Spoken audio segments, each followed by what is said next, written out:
Okay, I was talking about the protein and I accidentally turned off my video. So I'm just gonna keep going here so that y'all can see how quick these moves are. We were moving them around noon, but somehow we kind of adjusted that and ended up doing these moves during the evening time frame.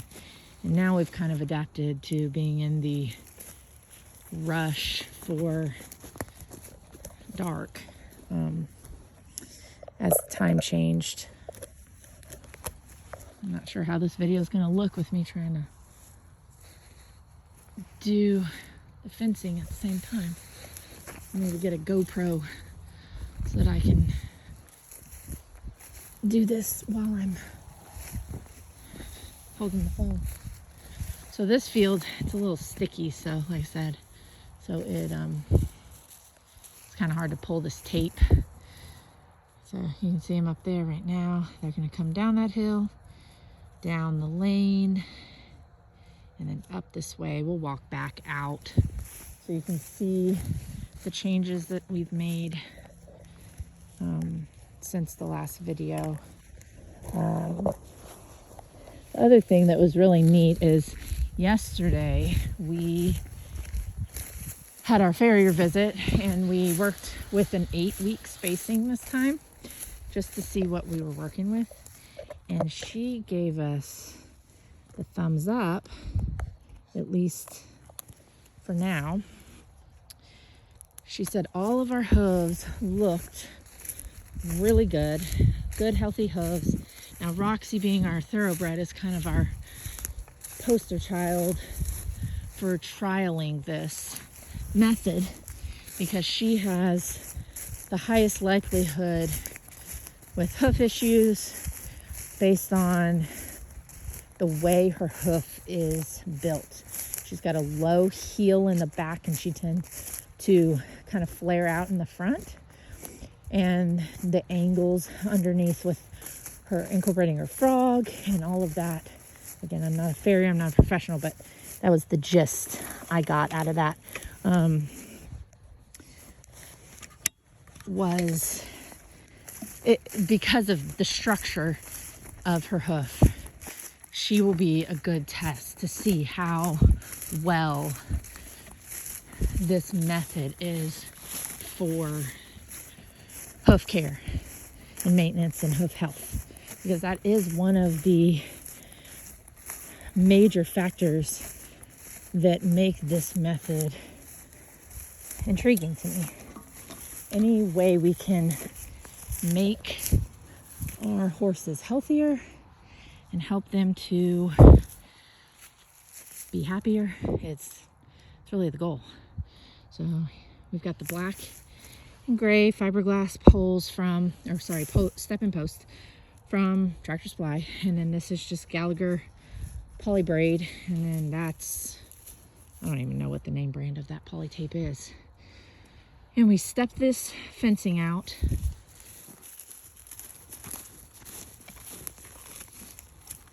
We just step it out, and then depending on the quality of the grass, we will do more or less grass. But for now, we're doing about 60 by 40 is about the size of these paddocks. And that lasts them a good 24 hours, putting some pretty decent pressure. Because we're out here on this flex pasture, we do want to put a little heavier pressure on it because it needs a lot of rehab. It needs a lot of manure. And so you can see, like, this is the pasture from the past 2 days. So you can see how it's brown, and they've ate down quite a significant amount. We've got manure, and then they leave the stuff alone that they don't want. Now then, when you come across this line, you can see the grass, the green that's underneath there that they have eaten away at. So that is, there we go. They have to work a little harder for their food right now than they will when we get back over on the other side of the fence. Because that grass has been resting now for, I'll have to check officially. We started, pretty sure in August, so I think we're at 90 days, which our goal is 60. So anything more than 60 is just really a good amount of rest. So as you can see up here, we have all this dead broom straw. And that is not anything anyone likes to eat. Goats or horses do not like this stuff. And it typically means there's a pH problem, which you can lime in order to treat that. We're trying to use the animals for now. If we need to use the lime, we're not opposed to it. So we're about to be on the top of this hill. And I do find that there are higher amounts of broom straw on the tops of the fields. So over here, you can't see it because we've clipped it on the other side of the fence. So it's mostly green over there. But that's all going to be our winter stock. You can see a little patch of the broom straw right there. You can see it right there on the tops of that hill. And then far closer to the wood line, there was broom straw there. We've already grazed that through and clipped all of the broom straw and weeds and anything that was left over from the horses. So we have little baby trees out here, and they don't mess with those. They just leave them alone. So we're done. The pasture's done. I'm at 10 minutes that it's taken for that to go, and now they have new grass. So besides doing the manure within the lane and putting it in the pasture that they just came off of, because that's where we want to concentrate the manure, on the areas where they just came off of. Beyond that, it's about the extent of our daily care with this method. Fill water buckets, but they're up back the barn.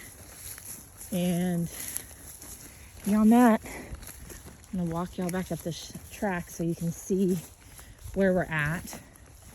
Now along the fence line, we're not as worried about any kind of track. We do want to keep the manure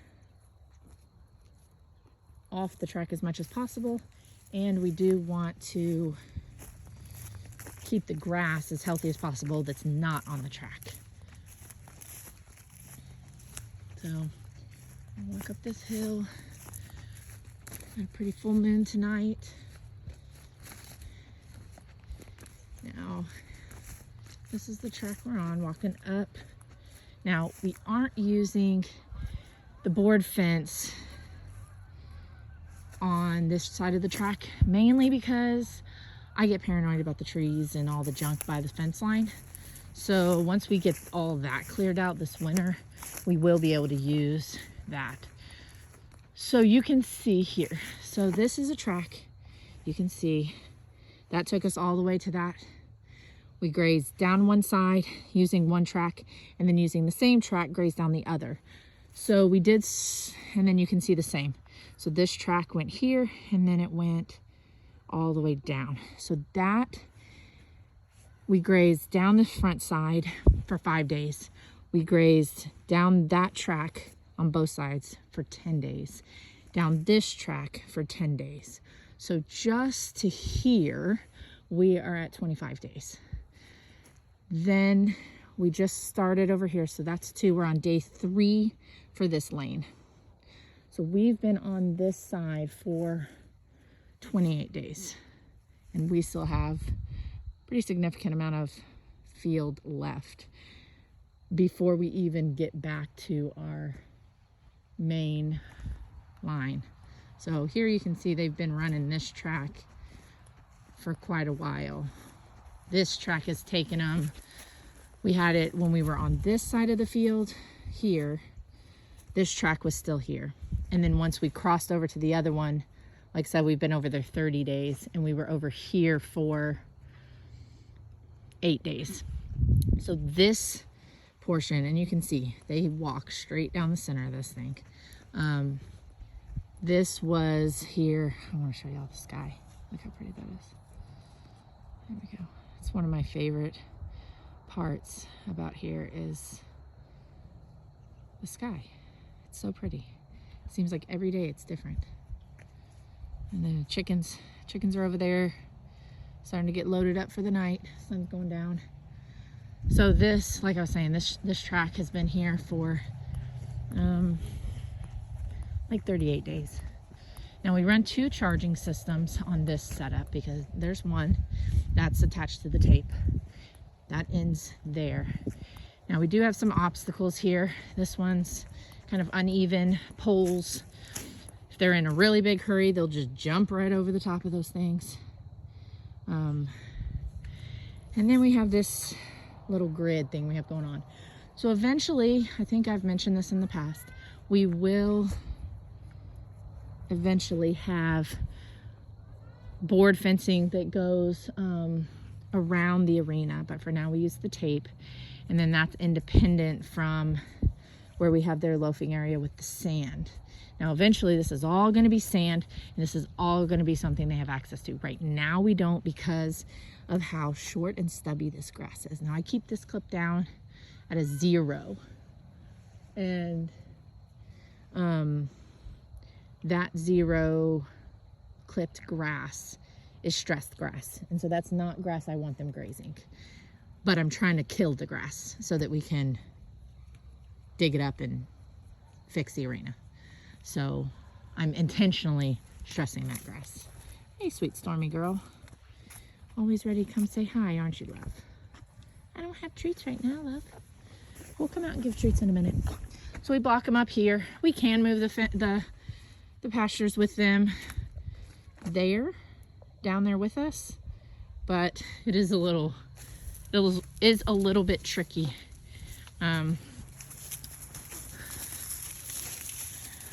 Everyone thinks I have treats. We've been working on recall, and so everyone thinks that since I'm up here, I have treats. Georgia's on her last 3 days of her Lyme meds, and I guess it's been a little while. Ma'am, no ma'am. So there's Daisy. Daisy's doing pretty good. Hello, Storm. I know, Storm's always right there in my face. Can't even get a good look at her. So Georgia's doing pretty well, and so is Roxy. Everyone seems to really be doing well, and getting the good report from the farrier was really exciting for me because it just kind of reaffirms that this is a good idea, and it's worth the daily 20 minutes, 10 minutes of time to get healthy hooves. And I think we all want healthy hooves. We want hooves that we're not having to trim as often, and hooves that, you know, don't have white line and don't have chips and don't have excessive growth and all that. So to be able to go 8 weeks between farrier visits, and then get a thumbs up from her. You know, we kept Georgia in a more traditional pasture environment, and she had white line, she had thrush, her hooves just weren't in great shape. I mean, they had cracks and they had chips and all kinds of stuff. And so to have this time get the thumbs up about her hooves was really encouraging. And of course, Stormy's always gonna have good hooves, and Daisy's got decent hooves as well. So I feel like we have a good disbursement of horses and hooves and needs and body types to really give this track system a good try. I like that everyone's neck is in good shape, so you can't really, let's see. So no flopping necks. So that's really encouraging. We do have a little bit of bellies going on. Georgia has a little bit of a belly, but her top line's improved. Her fat pads back here have decreased significantly. Her neck crest is not horrible, and I can feel some ribs. So I can't even stand next to these horses because Storm just wants me to be right with her. I know, Lovey. See, she's right there. Pocket pony extraordinaire. All right, guys.